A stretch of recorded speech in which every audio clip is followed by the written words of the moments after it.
देखिएगा कि मुगल और मुगल साम्राज्य के संस्थापक बाबर। कौन? मुगल साम्राज्य के संस्थापक कौन? बाबर। बाबर का जन्म हुआ था कहाँ? फरगना में। कहाँ? फरगना में हुआ था। 1483 को हुआ था। 1483 को हुआ था। डेट बताइए। वैलेंटाइन डे के दिन हुआ था। आज दिन कौन सा है? वैलेंटाइन डे है, याद रखिएगा। 14 फरवरी 1483 को बाबर का जन्म होता है फरगना में। क्लियर? और बाबर पानीपत का प्रथम युद्ध लड़ता है 1526 में। याद रखिएगा कब? 1526 में। और लोधी वंश के अंतिम शासक कौन?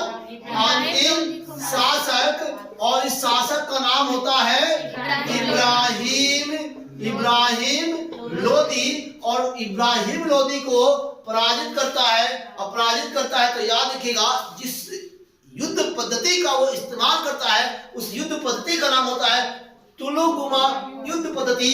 अर्थात ये पहाड़ी है और इस पहाड़ी में सैनिक को छुपा देता है। और याद रखिएगा कि इसी पहाड़ी में सैनिक को छुपा दिया और कुछ सैनिकों को लेकर बाबर पानीपत के मैदान में उतर गया। और जब पानीपत के मैदान में उतरा कौन? बाबर। लोधी को लगा दिल्ली पर लोधी वंश का शासक था, अंतिम वंश इब्राहिम लोधी था। और लोधी को ऐसा लगा कि अब क्या है, ये तो कम सी सेना लेकर आ गया है, इसे पराजित कर देना आसान सी बात है। और इधर से क्या करता है कि इधर से इब्राहिम लोधी अपनी सेना की टुकड़ी लेकर और वो पहुंच जाता है किसके पास? बाबर के पास। और याद रखिएगा कि जब बाबर के पास आता है, इसकी सेना जब बाबर के पास आती है तो ये जो सेना सेट थी पहाड़ों में, यही सेना इधर से घेर कर मार दिया। और घेर कर मारा तो इसे कहा गया तुलुगुमा युद्ध पद्धति। क्लियर? क्या कहा गया? तुलुगुमा युद्ध पद्धति। और याद रखिएगा कि तोप भी सजाया था। क्या? तोप से भी युद्ध किया था। और तब क्या होता है कि पानीपत के मैदान में, याद रखिएगा कहा? पानीपत के युद्ध मैदान में, अर्थात रण क्षेत्र में। क्या?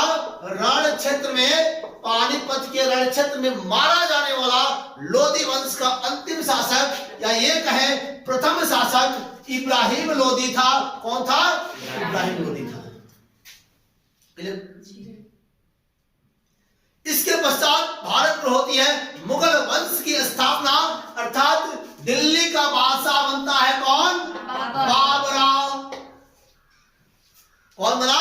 बाबर। और करता है भारत में मुगल वंश की स्थापना, अर्थात मुगल वंश के संस्थापक कौन?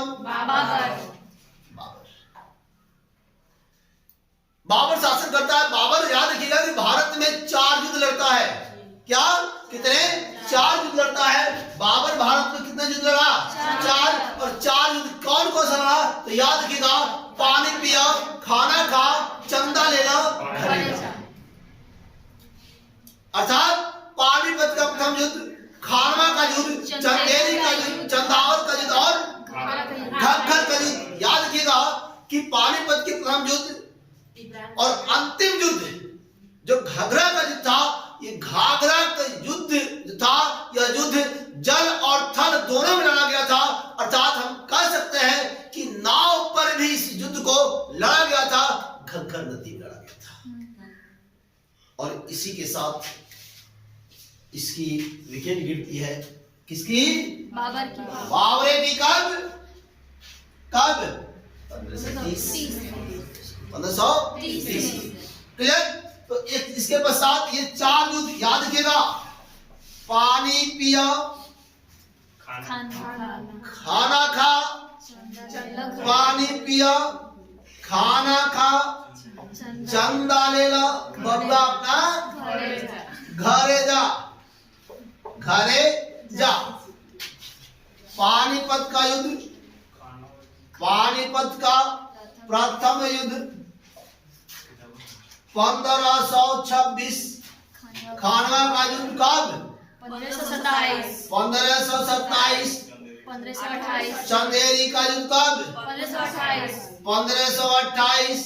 घाघरा का 1529 और बाबर का मौत 1530। वाह! आ समझ में? मैं यार मतलब बोलिए, तकनीक बदल देंगे लेकिन समझा देंगे उनका। क्लियर? याद रखिएगा कि 1526, 27, 28 और 29 अर्थात इसीलिए बाबर को अजेय कहा गया है। क्या? कभी पराजय की मुंह नहीं देखी, कभी उन्होंने पराजय की मुंह नहीं देखी, वो पराजित नहीं हुआ। क्लियर? 1530 में देखिएगा कि बाबर की मृत्यु होती है। जब बाबर की मृत्यु 1530 में होती है तो मृत्यु के पश्चात दिल्ली के सिंहासन पर अर्थात मुगल बादशाह के रूप में बैठता है कौन? हुमायूं। कौन? हुमायूं बैठता है। और हुमायूं बाबर का लाडला था बेटा। प्यार से हम लोग कहते हैं ना, अरे हमर सुगा, नहीं कहते हैं? तो हुमायूं शासक बनता है। और हुमायूं जब शासक बनता है, याद रखिएगा, तो शासन करता है, लेकिन उसके शासन में बीच में कुछ ऐसी मतलब उठापटक चलती है। उठापटक इसलिए कहते हैं कि एक शेर खान था। कौन? शेर खान था। वो शेर खान बाबर के साथ, बाबर का सहयोगी था, लेकिन बाबर को शेर खान से डर लगता था। डर इसलिए लगता था कि उसको पता था कि ये शेर खान ही एक ऐसी लोमड़ी है, चतुर चालाक है, जो कभी भी मेरे नहीं रहने के बाद क्या करेगा? सुपड़ा साफ कर देगा बेटा को। और वही हुआ। राज्याभिषेक होता है किसका? हुमायूं का। हुमायूं की जब राज्याभिषेक होता है, उसके बाद हुमायूं और शेर खान के बीच एक युद्ध होता है, जिस युद्ध को कहा गया चौसा का युद्ध। प्रथम युद्ध कब हुआ था उसके साथ? चौसा का। और चौसा का युद्ध होता है 1539 में। याद रखिएगा, चौसा होता है कब? चौसा का युद्ध 1539 में। 1539 ईस्वी में। क्या हो गया हो? ज्यादा मोहब्बत हो गया क्या बड़े इनको से? 1539 में इस युद्ध में, याद रखिएगा, ये युद्ध कर्मनाशा गंगा के किनारे होता है।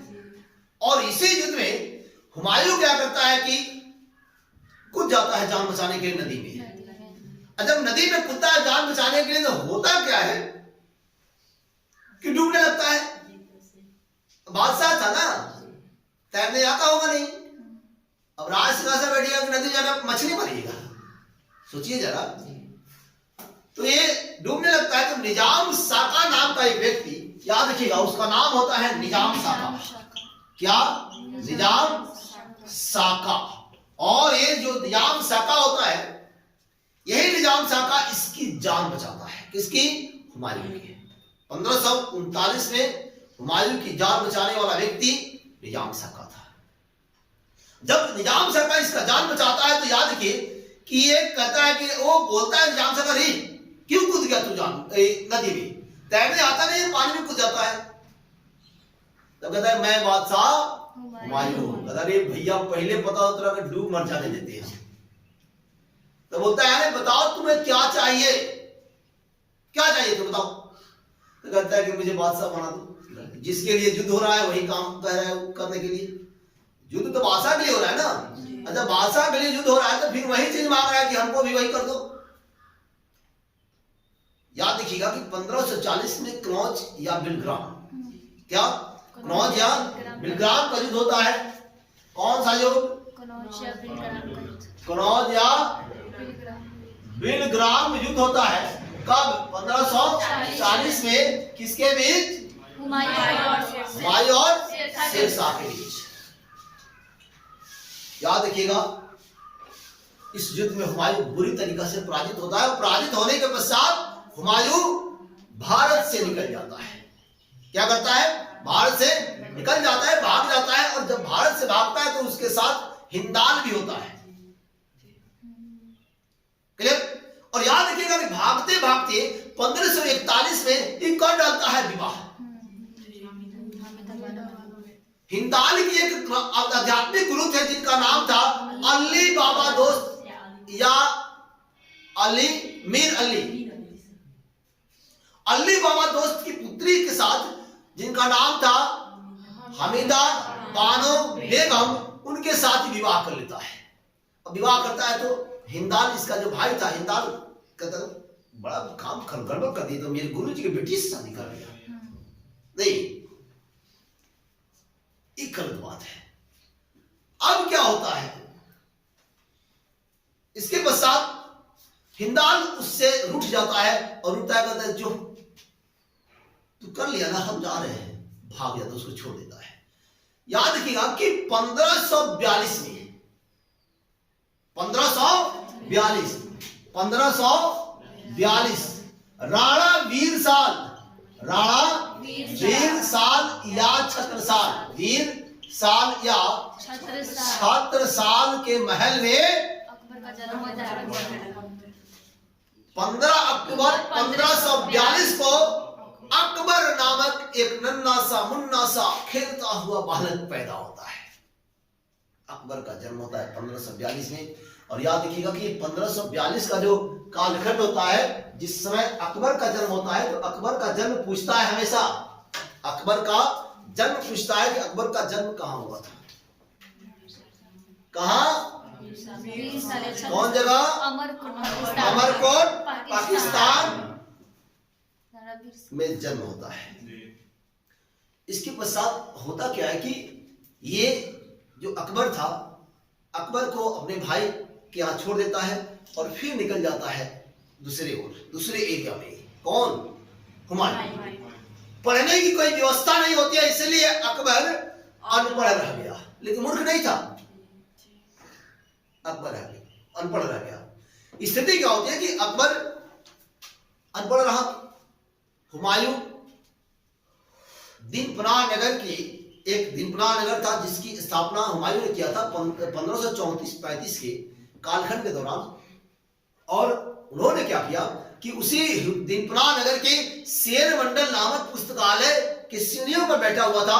अजान का समय होता है, अजान समझते हैं आप लोग, कहीं नहीं आया हो, आज नहीं आया, अच्छा, अजान होता है और अजान के समय में एक खड़ा होता है नमाज अदा करने के लिए और लड़खड़ाता है, गिरता है, उसकी मौत हो जाती है, अध्याय समाप्त होता है। इसकी जब मौत होती है उसी समय याद रखिएगा, ये अकबर पंजाब अभियान पर होता है और इसके साथ इसका जो संरक्षक होता है वो संरक्षक बैरम खान होता है। बैरम खान को पता चलती है और उसी पंजाब में इसका राज्याभिषेक होता है। क्लियर? ये राज्याभिषेक हो जाता है, राजा बन जाता है। लेकिन याद रखिएगा कि उस समय एक हिंदू शासक हुआ करता था जो दिल्ली पर कब्जा कर चुका था। क्लियर? और बैरम खान और अकबर ने यह रणनीति बनाई कि यदि अभी हम लोग दिल्ली पर कब्जा नहीं करते हैं तो फिर हमारी दिल्ली हम लोग के हाथ से दूर हो जाएगी, दिल्ली हाथ आएगी नहीं, और तुरंत आक्रमण करते हैं, दिल्ली को कब्जा कर लेते हैं, अपने अधिकार क्षेत्र में कर लेते हैं। और इसके पश्चात अकबर का शासन प्रारंभ होता है। अकबर देख लीजिए, बाबर, हुमायूं कहां पहुंचे, अकबर खत्म कर देंगे आज, लगभग हर टॉपिक को टच करके निकल जाएंगे, याद रखिएगा। अकबर शासक बनता है और अकबर जब शासक बनता है तो याद रखिएगा अकबर सर्वधर्म समभाव में विश्वास रखता है। अकबर दिन ए इलाही प्रारंभ करता है, साथ ही साथ 1583 में ही दिन ए इलाही शुरू करता है। 1583 में ही अकबर क्या करता है कि रविवार के दिन मांस काटने पर रोक लगा देता है। क्लियर? इसके पश्चात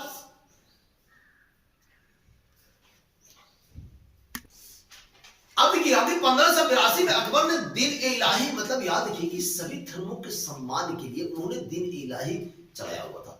दूसरी चीज कि 1583 में रविवार के दिन मांस काटने पर रोक लगा दिया। क्या किया? रोक लगाया। और याद रखिएगा कि वो ऐसा बादशाह जो नगाड़ा नामक वाद्य यंत्र बजाता था। क्या? नगाड़ा नामक वाद्य यंत्र बजाता था। अकबर का जो विवाह, प्रथम विवाह हुआ वो रुकैया के साथ हुआ, अस्करी की बमनी थी, बेटी थी।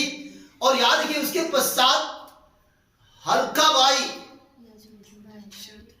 सीरियल में जो था भाई, क्या हरका भाई के साथ होता है, और हरका भाई के साथ होता है तो इससे एक संतान उत्पन्न होता है, जिस संतान का नाम होता है जहांगीर। याद रखिए कि अकबर का शासन काल 1605 तक रहा। अकबर 1605 में अकबर का विकेट गिर गया, अकबर स्वर्गवास हो गए। लेकिन याद रखिए कि ये जो सलीम था, कौन? सलीम, जहांगीर, ये जहांगीर अकबर के अंतिम समय में अकबर से विमुख हो गया था, विद्रोह तक कर दिया था। और याद रखिए कि इलाहाबाद में एक स्वतंत्र दरबार का आयोजन किया था, और ये कहने में कहीं भी अतिशयोक्ति नहीं होगी एक यूरोपियन इतिहासकार के अनुसार कि ये कौन? सलीम अपने आप को बादशाह कर दिया। अरे सलीम डिस्को चली के प्यार में पागल हो गया था, अनारकली के प्यार में पागल हो गया था, और इसी अनारकली के प्रेम में पागल सलीम ने क्या किया कि विद्रोह किया था। लेकिन 1604 में जब अकबर बीमार रहने लगे तो 1604 में आकर माफी मांगता है, बेटा था माफ कर दिया अकबर ने, महान था, क्या था? महान था। लेकिन याद रखिए कि अकबर के ऊपर एक कलंक भी लगा था, वो कलंक कौन सा था? कमेंट बॉक्स में बताना। चित्तौड़ में जो सरेआम कत्लेआम का आदेश दिया था अकबर ने, ये अकबर के जीवन पर सबसे बड़ा काला धब्बा साबित हुआ था। क्लियर? इसके बाद 1605 में महान अकबर को जनता ने महान कही थी, अकबर को जनता ने महान कही थी। अकबर इतने बढ़िया काम किया करते थे कि जनता ने उनको महान बना दिया। आप सोच सकते हैं कि अपने ही राजमहल में अपनी धर्म पत्नी के लिए एक मंदिर का निर्माण करवा देना, सर्वधर्म संभाव रखने वाला व्यक्ति इसने महान कहलाया। 1605 सलीम, कौन? सलीम हरखा बाई के गर्भ से पैदा उत्पित बच्चा जहांगीर के नाम से शासक बनता है। और याद रखिएगा कि जब वो शासक बनता है तो अपना शासन काल धीरे धीरे आगे बढ़ाता है, लेकिन इसी के जीवन में एक आती है, उनका नाम होता है नूरजहां। इंपोर्टेंट पॉइंट बनता है नूरजहां से। नूरजहां ने क्या किया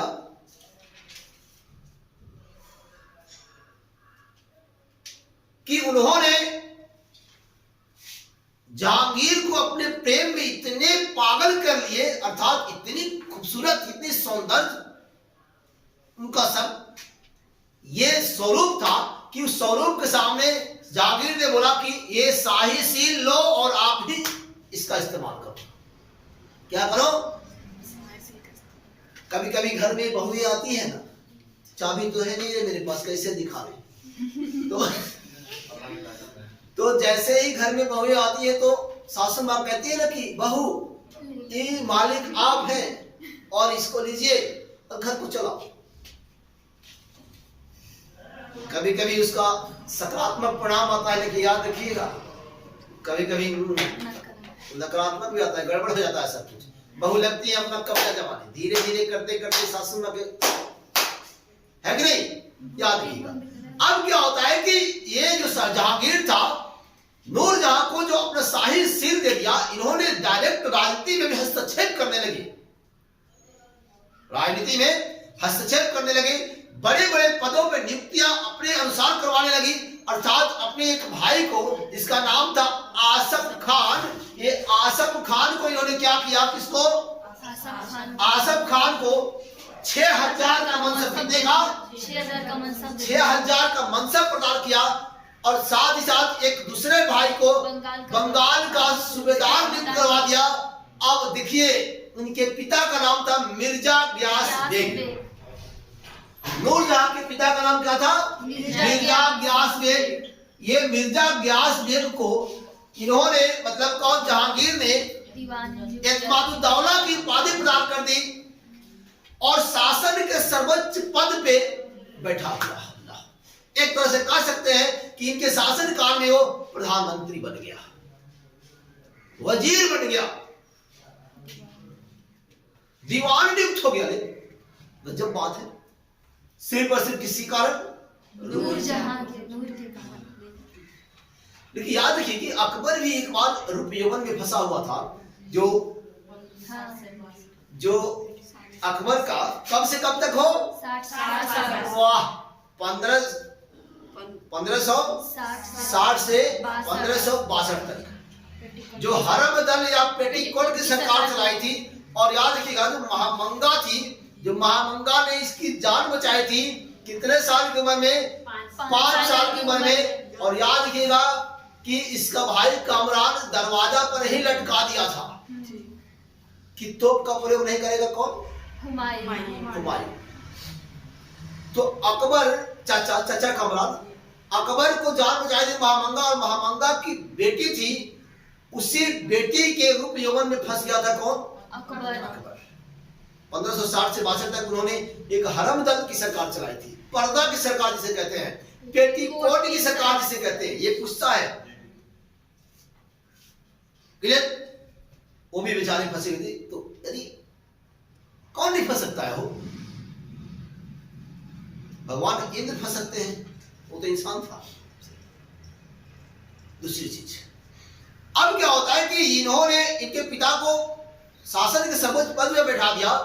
और याद रखिएगा कि नूरजहां ने अपने पिता मिर्जा ग्यास बेग के सम्मान में आगरा के यमुना नदी के किनारे उनका मकबरे का निर्माण कराया, जिसमें पहली बार पित्रादुरा शैली का प्रयोग हुआ।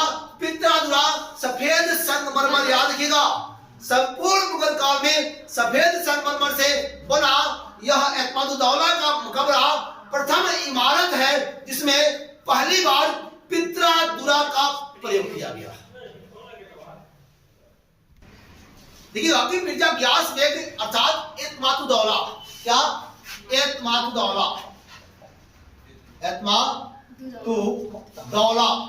का जो मकबरा है, यह मकबरा कहाँ है जी? आगरा। पहले क्या? आगरा में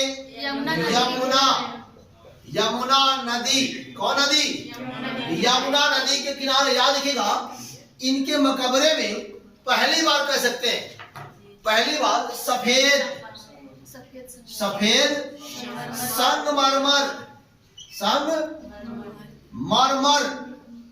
का प्रयोग किया गया है। अर्थात संपूर्ण मुगल काल में ये प्रथम ऐसी इमारत है जो पूर्ण रूप से संगमरमर, सफेद संगमरमर से बनी हुई है। दूसरी चीज, इसमें पित्रादुरा का, इसका इसमें पित्राद्युरा का प्रयोग किया गया है। और जो पित्राद्युरा का प्रयोग किया गया है, ये पित्राद्युरा होता क्या है? लाल और गहरे हरे रंग के रत्न एवं आभूषण, लाल एवं हरे रंग के रत्न एवं आभूषण से इसको सजाया गया है। क्लियर? अब देखिए होता क्या है। जहांगीर के शासन का कब से कब तक? 27 तक। 1627 में भी बेचारे का विकेट गिर जाता है। क्या? जहांगीर। और याद रखिएगा कि जहांगीर के विकेट गिरने से पहले नूरजहां ने एक गुट का निर्माण किया था जिसका नाम था नूरजहां जुंटा। क्या? नूरजहां जुंटा। और याद रखिए कि अर्जमंद बानो बेगम से खुर्रम का विवाह करा दिया। खुर्रम माने कौन? शाहजहां। खुर्रम मतलब कौन? शाहजहां। बचपन का नाम खुर्रम। विवाह करा दिया अपने बड़े भाई आसफ खान की बेटी अर्जमंद बानो बेगम, जो काफी सुंदर थी। विजुअल लाइन दिखा सकते है कि नहीं? दिखाएंगे आगे आ रहा है समय। अर्जमंद बानो बेगम जो काफी सुंदर थी, ये सुंदरता के सामने ये खुर्रम भी फंस गया और वो आसफ खान की बेटी थी। आसफ खान का दामाद बन गया कौन? शाहजहां। याद रखिएगा कि 1627 में जब जहांगीर की मृत्यु होती है, शाहजहां दक्षिण में होता है। और जब शाहजहां दक्षिण में होता है तो इन्होंने क्या किया? आसफ खान ने एक कूटनीतिक चाल चली और कूटनीतिक चाल के तहत खुसरो का एक बेटा था जिसका नाम था क्या?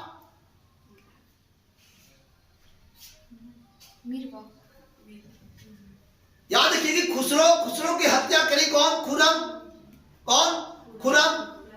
और खुसरो का बेटा था दावर बख्श, और इस दावर बख्श को कूटनीतिक चाल के तहत आगरा के गद्दी में बैठा दिया। कौन? आसफ खान। और तब कहता है किसको? दामाद को, अब शिकार बैठेले है, नहीं समझे। शाहजहां को बुलाता है, शाहजहां को बुलवाकर दावर बख्श की हत्या करवा देता है। अर्थात मुगल काल में बकरी का बलि चढ़ाने वाला ये पहला ऐसा शासक था जो बिल्कुल बिल्कुल निर्दोष था, उसकी कोई गलती नहीं थी, और बकरी का बलि चढ़ा दिया गया। मतलब बलि का बकरी चढ़ गया। याद रखिएगा, जो हम लोग देहात मतलब एक भाषा में कहते हैं ना कि बलि का बकरा, वो बलि का बकरा चढ़ गया बेचारा। कौन? दावर बख्श। और याद रखिए कि खुसरो का कोई भी, अगर किसी को डाउट होगा तो कमेंट बॉक्स में लिख देना, बता देंगे। फिर खुसरो का कुछ भी नहीं बचा, बेटा भी समाप्त हो गया। शाहजहां सिंहासन में बैठता है, शाहजहां गद्दी में बैठता है। और याद रखिएगा कि शाहजहां की पत्नी थी कौन? अर्जुमंद बानो बेगम। उनको ये उपाधि देता है मुमताज महल। वाह ताज मुमताज। और मलिका-ए जमाने की, आप इस जमाने की मलिका है। इतनी सुंदर, इतनी सुंदर, पूछो नहीं कितनी सुंदर। कौन? मुमताज। शाहजहां के मात्र 14वें बच्चे, याद रखिएगा, मात्र 14वें बच्चे का जन्म देते वक्त उनकी मृत्यु हो जाती है। कब? बोलिए बोलिए। 1631 में, है ना? हो जी। मात्र 14वें बच्चे, याद रखिएगा, इंडिया टीम से भी बड़े नहीं हो, कोई दिक्कत नहीं है।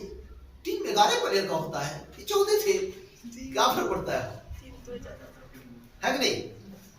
टीम में 11 प्लेयर का होता है, ये 14 थे। सिलेक्शन लेकिन 14-15 होता है, ये बात सही है कि नहीं हो? चलिए आप देखिए, मात्र 14वें बच्चे का जन्म देते वक्त इनका सर्वनाश होता है। और इनके प्रेम में इतने पागल था शहंशाह, इतना पागल था कि उन्होंने ताजमहल का, मुम तो चली गई, ताज बच गया, ताजमहल का निर्माण शुरू करवा दिया। और याद रखिएगा कि ये लगभग 1653 तक, कब तक?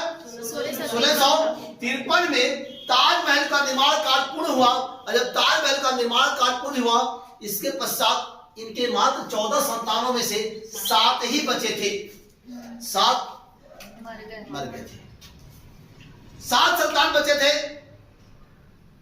और इस 7 संतानों में चौथे नंबर का संतान था औरंगजेब।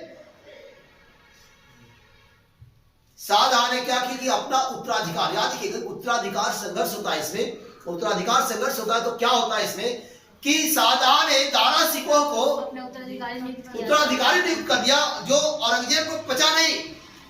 औरंगजेब ने क्या किया कि दारा सिकोह से युद्ध किया, दारा सिकोह भाग गया, शाहजहां को बंदी बनाता है 1658 में। कब? 1658 में।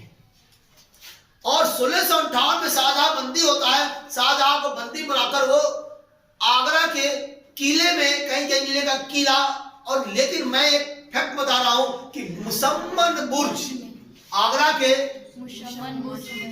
मुसम्मन बुर्ज में वो कैद कर देता है। क्लियर?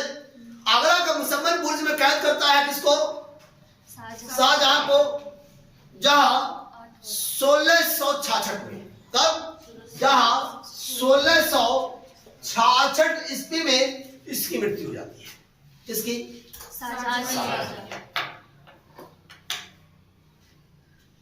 याद रखिएगा कि संपूर्ण मुगल काल में एक ऐसा बादशाह जिन्होंने अपना अंतिम समय कैदी की भांति बिताया, शाहजहां। क्लियर? दूसरी चीज, एक बात मैं बता दूं कि जहांगीर और जहांगीर का मकबरा आपको रावी नदी के किनारे, कहा रावी नदी के किनारे लाहौर में स्थित है। क्लियर? निर्माण कराने वाली कौन? नूरजहां। नूरजहां। जब शाहजहां शासक बना तो नूरजहां को 2 लाख रुपया पेंशन दे करके और भेज दिया लाहौर कि अब अम्मा आप वहीं चले जाओ, आप वहीं दिलाए को। नूरजहां का भी मकबरा लाहौर में है। भारत से बाहर नूरे अफगान काबुल में बाबर का मकबरा है। अकबर का मकबरा सिकंदरा में है। जहांगीर का मकबरा शाहदरा लाहौर रावी नदी के किनारे स्थित है। याद रखिएगा कि ये मुसम्मन बुर्ज में कैद था और मुसम्मन बुर्ज में कैदी के भांति समय बिता रहा था और वही मुसम्मन बुर्ज से निहारते रहता था ताजमहल को कि काश आज मेरी मुम होती, काश मेरी मुम होती। अरे ताज तो सामने पड़ा छे हो, है नहीं? ताज तो सामने था, बस मुमताज होती साथ में, है नहीं? निहारते रहा। और यह यमुना नदी के दाहिने तट पर स्थित है। इसमें 4 बाग शैली का प्रयोग किया गया है और इसमें 4 मीनार शैली का भी प्रयोग किया गया है। और याद रखिएगा कि 4 बाग शैली का प्रणेता या 4 बाग शैली के जन्मदाता बाबर था। कौन था? बाबर था। यह प्रश्न पूछता है, क्यों रो रहे हैं? आंखें खुली हो या हो बंद, दीदारे उनका होता है। कैसे बताऊं ए यारो, पढ़ाई कैसे होता है। पढ़ने में लगाइए, है कि नहीं?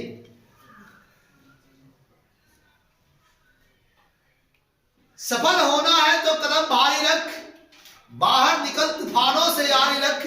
आएंगी मुश्किलें बहुत तेरी राहों में, तुम निरंतर अपना सफर जारी रख। तुम निरंतर अपना सफर जारी रख। आंखों में अरमान लिया, मंजिल को अपना मान लिया। अरे मुश्किल क्या आसान क्या, ठान लिया तो आइए। अब देखिएगा कि मुसम्मन बुर्ज में कैद थे कौन? शाहजहां कैद थे। देखिएगा कि ये जो शाहजहां सांसद बनता है, शाहजहां शासक बनते ही और जब उनकी अर्जुमंद बानो बेगम अर्थात मुमताज की मृत्यु हो जाती है तो ताजमहल का दिमाग उड़ाता है। ताजमहल याद रखिएगा सफेद संगमरमर से निर्मित संपूर्ण मुगल काल की प्रथम इमारत थी और सर्वाधिक पित्तरा दुरा का प्रयोग इसी ताजमहल में किया गया था। नक्काशीदार जालियों का प्रयोग इसी ताजमहल में किया गया था। इस नक्काशीदार जालियों का प्रारंभ करने का जो श्रेय जाता है जहांगीर को जाता है। जहांगीर ने क्या किया था कि शेख सलीम चिश्ती के दरगाह में नक्काशीदार जालियों का प्रयोग किया था। दूसरी चीज कि 4 बाग 4 मीनार हो गया, यमुना के दाहिने तट पर भी हो गया। याद रखिएगा तट पूछता है किस तट पे, तो दाहिने तट पे। क्लियर? इसके पश्चात ये बेचारे कैद रहते हैं। कैद रहकर बस अपने मुमताज की याद में ये सोचते रहते हैं। याद रखिएगा कि जब कैदी के भांति जीवन बिता रहे थे तो इनका देख रेख करने का जो काम कर रही थी वो इनकी बड़ी बेटी कर रही थी, जिसका नाम था जहांआरा। क्या नाम था? जहांआरा।